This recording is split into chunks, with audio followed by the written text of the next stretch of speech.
Hi అండి. Welcome back to Karuna's cooking channel. ఈరోజు ఆంధ్ర స్టైల్‌లో ఉసిరికాయ నిలవ పచ్చడి తయారీ విధానం చూద్దాము. టేస్ట్ అయితే చాలా బావుంటుంది. వేడి వేడి అన్నంలోకి నెయ్యి వేసుకొని తింటే ఇంకా బావుంటుంది.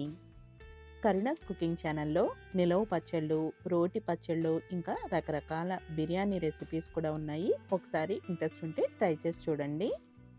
కరుణాస్ కుకింగ్ ఛానల్‌ని ఫస్ట్ టైం చూస్తున్నట్టయితే సబ్స్క్రైబ్ చేసుకోవడం మర్చిపోకండి.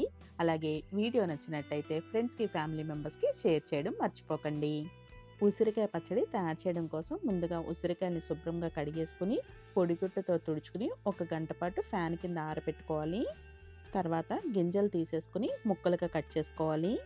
ఇప్పుడు ప్యాన్‌లోకి 1:30 కప్పు నూనెను వేసుకొని గోరువెచ్చగా అయిన తర్వాత దానిలోకి 2 కప్పులు కట్ చేసుకున్న ఈ ఉసిరికాయ ముక్కలు వేసుకొని స్టవ్‌ని మీడియం ఫ్లేమ్‌లో పెట్టుకొని వేయించుకోవాలి.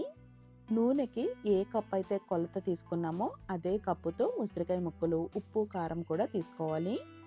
ఉసిరికాయ ముక్కలు ఇలా లోపల కొంచెం మెత్తబడేంత వరకు వేయించుకొని స్టవ్ ఆఫ్ చేసేసుకొని ఈ ముక్కల్ని వేరే ప్లేట్‌లోకి తీసుకొని చల్లారనివ్వాలి. ఇప్పుడు 1:30 టీ స్పూన్ ఆవాలు, 1 టీ స్పూన్ మెంతులు దోరగా నూనె లేకుండా వేయించుకుని చల్లారిన తర్వాత పొడి చేసుకోవాలి. నిలవ పచ్చళ్ళకి పోపు ఎప్పుడూ కూడా చల్లారిన తర్వాతే కలుపుకుంటాం కాబట్టి ఇప్పుడే పోపు వేసేసుకుంటే మనం పచ్చడంతా అయ్యేటప్పటికి చల్లారిపోతుంది. ఉసిరికాయలు వేయించిన నూనె బాగా వేడిగా ఉంటే 1 నిమిషం పాటు స్టవ్ ఆఫ్ చేసేసుకుని మళ్ళీ వెలిగించుకుని అప్పుడు పోపు వేసుకోండి.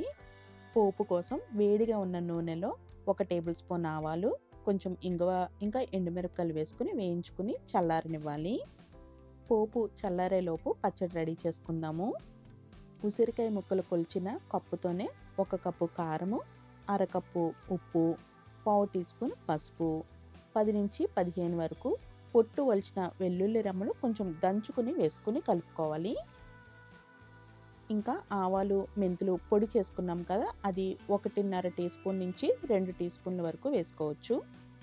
ఇవన్నీ కూడా కలిసేలాగా ఒకసారి కలుపుకుని దీనిలోకి ఉసిరికాయ ముక్కలు చల్లారినవి వేసేసుకోవాలి.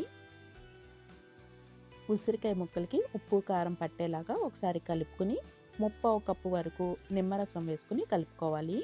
పులుపు కొంచెం ఎక్కువగా ఇష్టపడతాము అనుకుంటే 1 కప్పు నిమ్మరసం సరిపోతుంది.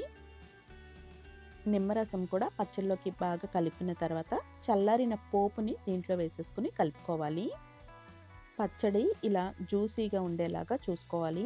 ఒకవేళ గట్టిగా అనిపించినట్టయితే కొంచెం నిమ్మరసం యాడ్ చేసుకోవచ్చు. నిమ్మరసం వేసాం కాబట్టి 1 గంట పాటు పక్కనుంచినట్టయితే నూనె అంతా కూడా పైకి తేరుకుంటుంది. 1 గంట తర్వాత నూనె ఇలా పైకి వస్తుంది. ఒకవేళ నూనె తక్కువైనట్టు అనిపించినట్టయితే పైన కొంచెం నూనెను వేసుకోవచ్చు.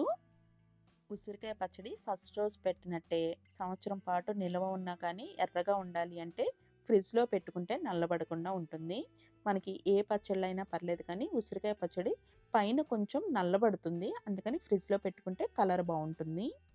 ఇప్పుడు కడిగి ఆరబెట్టుకుని పొడిగుడ్డతో తుడుచుకున్న గాజు సీసాలో కొంచెం నూనెని వేసుకోవాలి. ఒక లేయర్ లాగా నూనె వేసుకున్నాము అంటే మనకి పచ్చడి పాడవకుండా ఉంటుంది. ఉసిరికాయ నిలవ పచ్చడి రెడీ అయిపోయింది కదండీ. మరొక వీడియోతో మళ్ళీ కలుద్దాము. Thank you for watching Karuna's cooking channel.